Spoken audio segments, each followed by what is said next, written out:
हकलपट्टी करण्याचा सुद्धा राष्ट्रवादी काँग्रेस खरं तर विश्वविक्रम करतं की काय अशी एकंदरीत परिस्थिती. रोहित पवारांनी किती सुनील तटकरे आणि प्रफुल्ल पटेलांवर टीका केली, विरोध केला, पुरावे दिले विमान अपघाताबद्दल, हे दोन नेते शेवटपर्यंत आजपर्यंत सुद्धा खरं बोलत नाहीत किंवा त्यांनी ठोस भूमिका घेतली. सामान्यच कार्यकर्त्यांच्या हकलपट्ट्या होतात आणि मोठ्यांच्या होत नाहीत असं सुद्धा एक चर्चात्मक गुऱ्हाळ महाराष्ट्राच्या एक विशिष्ट वर्गामध्ये त्या ठिकाणी घोंगावतंय. हे सामान्य कार्यकर्त्यांसाठी बुरे दिन आणि मोठ्या नेत्यांसाठी अच्छे दिन म्हणायचं का? हकलपट्टी करण्याचा सुद्धा राष्ट्रवादी काँग्रेस खरं तर विश्वविक्रम करतं की काय अशी एकंदरीत परिस्थिती. बारामतीमधून किंवा सुनेत्रा पवारांच्या निमित्तानं राष्ट्रवादीमधून सुनील तटकरे साहेबांच्या माध्यमातून सध्या महाराष्ट्राला पाहायला मिळते. पक्ष बदनाम झाला त्या व्यक्तीची हकलपट्टी केली जाते. काही चुकीच्या घटनात अडकला त्या व्यक्तीची हकलपट्टी केली जाते. पण आपल्याच नेत्याबद्दल वाईट बोलल्यानंतर व्यक्तीची हकलपट्टी होणं आणि दर 1-2 महिन्याला पक्षातून हकलपट्टीचे प्रकार घडणं खरं तर राष्ट्रवादी काँग्रेस सारख्या पक्षाला हे न शोभणारी गोष्ट आहे.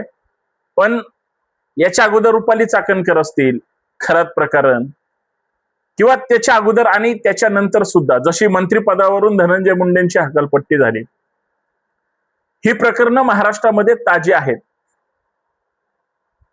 बारामती नगर परिषदेचे नगरसेवक मासाळ म्हणून जे शरद पवार आणि पवार घराण्याबद्दल किंवा राष्ट्रवादी काँग्रेसबद्दल ते फार पूर्वीपासून काम करत असावीत असा समज आहे. कारण अजित पवारांनी त्यांना नगरसेवक केलं असं सध्या सांगितलं जातं.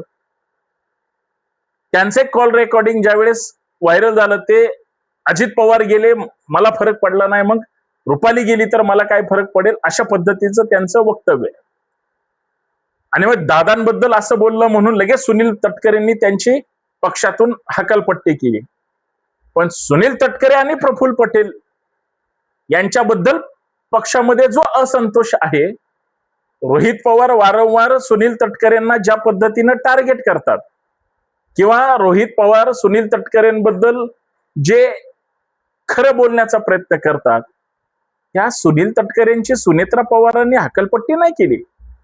म्हणजे अजित पवार 28 जानेवारीला विमान अपघातामध्ये गेले आणि 30-31 तारखेला लगेच शपथविधी घ्यायचा, उपमुख्यमंत्री व्हायचं किंवा पक्षाचं एक पत्र लगेच निवडणूक आयोगाला जातं, ही जी गडबड आणि घडामोड आहे, मला असं वाटतं ह्या छोट्या कार्यकर्त्यांनी कितीही बडबड करण्यापेक्षा हे भयानक असताना सुद्धा सुनेत्रा पवारांनी उशिरा का असेना ओळखलं.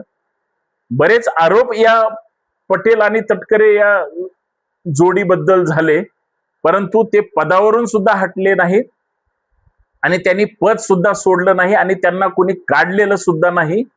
ही तटकरे पटेलांची ताकद आहे, हे विसरता येणार नाही. म्हणजे असं असताना सुद्धा राज्याच्या राजकारणामध्ये सामान्यच कार्यकर्त्यांच्या हकलपट्ट्या होतात आणि मोठ्यांच्या होत नाहीत असं सुद्धा एक चर्चात्मक गुऱ्हाळ महाराष्ट्राच्या एक विशिष्ट वर्गामध्ये त्या ठिकाणी घोंगावतंय. हे विसरून चालणार नाही. हे मी का सांगतोय? कारण महाराष्ट्रात जे गंभीर घटना घडल्या, ज्या खरात प्रकरणावरून म्हणजे अंधश्रद्धा आणि बोट कापण्याच्या पद्धतीमध्ये एका बाजूला चाकणकर आणि दुसऱ्या बाजूला तटकरे जे ट्रोल झाले, ज्यांच्या खूप चर्चा झाल्या, ज्यांच्या बोटाची चर्चा झाली किंवा एकंदरीत हे कसे अंधश्रद्धेला खतपाणी घालतात अशा पद्धतीच्या चर्चा झाल्या. घटनात्मक पदावर बसून सुद्धा जी माणसं अशी वागतात, त्यावेळेस त्यांची सुनेत्रा पवारांनी का हकलपट्टी केली नाही, हा सुद्धा एक संशोधनाचा विषय.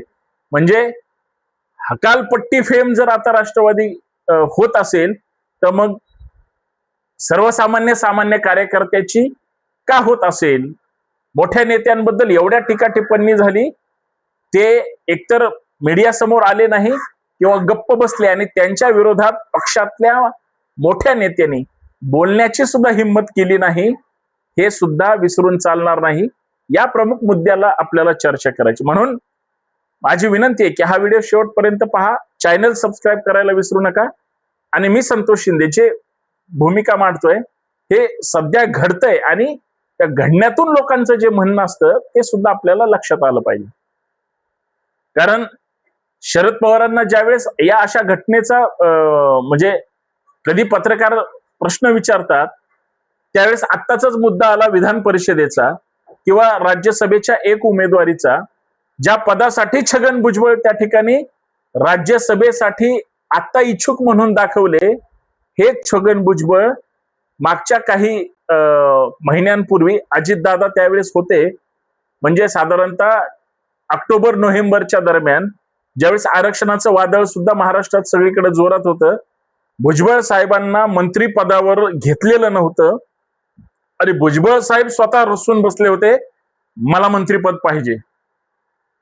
आणि मग त्यांचं जे द्वंद्व युद्ध किंवा शीतयुद्ध अजित पवारांसोबत छगन भुजबळांचं होतं, भुजबळांनी पत्रकार परिषदेमध्ये कुठल्याही पक्षाचा एक प्रोटोकॉल असतो, फॉर्मॅट असतो, त्या फॉर्मॅट पेक्षा सुद्धा भुजबळ जास्त बोलत होते. भुजबळ साहेब मोठे नेते आहेत म्हणून स्वतः अजित पवार सुद्धा त्यांची हकालपट्टी करू शकले नाही. एखाद्या सामान्य कार्यकर्त्याची होती आणि मोठ्यांची होत नाही, हे सुद्धा विचार होणं फार गरजेचं वाटतं. अजून एक दुसरा नेता आहे ज्यांचे एका तृतीय पंथासोबत एका रेस्ट हाऊसवर त्या ठिकाणी जे अश्लील व्हिडिओ आले त्यावेळेस त्यांचं नाव खूप चर्चेला गेलं. मग ते आदिवासी आहेत म्हणूनच त्यांना टार्गेट केलं किंवा वगैरे वगैरे बऱ्याच चर्चा झाल्या, पण त्यांची सुद्धा हकालपट्टी होताना दिसली नाही. सुनील तटकरे जर एखाद्या मासाळ नावाच्या कार्यकर्त्याला एक वाक्य बोलला म्हणून त्या ठिकाणी हकालपट्टी करतात, मग एक आपला सहयोगी मंत्री आमदार जर अश्लील म्हणजे अवस्थेमध्ये दिसल्यानंतर महाराष्ट्रामध्ये त्याची बोंबाबोंब झाल्यानंतर राज्याच्या आत्ताच्या महिला उपमुख्यमंत्र्यांनी त्यांच्या पक्षाच्या राष्ट्रीय नेत्यांनी त्यांना भेटायला सुद्धा वेळ दिली नाही आणि मंत्रालयात याची फार कुजबूज होती आणि त्यांच्याच कार्यालयात त्यांच्याच क्लर्कनी थेट लाच सुद्धा घेतली होती. ते सुद्धा प्रकरण फार गाजलं, त्यावेळेस पण त्यांची हकालपट्टी झाली नाही. असं का? म्हणजे जे मोठे नेते आहेत त्यांची हकालपट्टी होणार नाही, जे सामान्य कार्यकर्ते आहेत त्यांना काढून टाकणार. म्हणजे हकालपट्टीयुक्त जर पक्षाची रचना झाली असेल तर हे सामान्य कार्यकर्त्यांसाठी बुरे दिन आणि मोठ्या नेत्यांसाठी अच्छे दिन म्हणायचं का? हा साधा सरळ प्रश्न आहे आणि ही वास्तविकता कोणीही नाकारू शकणार नाही. रोहित पवारांनी किती सुनील तटकरे आणि प्रफुल्ल पटेलांवर टीका केली, विरोध केला, पुरावे दिले विमान अपघाताबद्दल, हे दोन नेते शेवटपर्यंत आजपर्यंत सुद्धा खरं बोलत नाहीत किंवा त्यांनी ठोस भूमिका घेतली नाही. त्यावेळेस सुद्धा राष्ट्रवादी काँग्रेसच्या अजित पवारांवर प्रेम करणाऱ्या सगळ्या नेत्यांमध्ये संभ्रमावस्था होती. आजही विश्वास बसत नाही अजितदादा नाहीत म्हणून. असं असताना सुद्धा त्यांच्यावर काहीच कारवाई झाली नाही किंवा टीका झाली नाही किंवा पदावरून काढलं नाही, हकालपट्टी झाली नाही, कारण ते त्या पक्षाचे प्रमुख होते किंवा आहेत म्हणून. जर असं असेल तर हे वेगळ्या अर्थाने पाहणं गरजेचं आहे. मला कुठल्याच मुद्द्याला मिक्स नाही करायचं, पण हे वास्तवातले मुद्दे हे नाकारून चालणार नाही.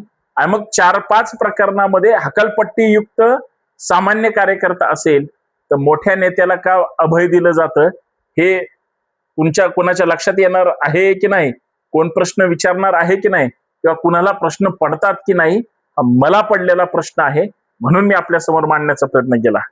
बाकी तुम्ही सुज्ञ आहात. हकालपट्टीयुक्त राष्ट्रवादी काँग्रेस असं आता म्हणायला हरकत नाही का? तुम्हाला काय वाटतं नक्कीच कमेंट करून सांगा आणि चॅनल मात्र सबस्क्राईब करायला विसरू नका. धन्यवाद. जय शिवराय.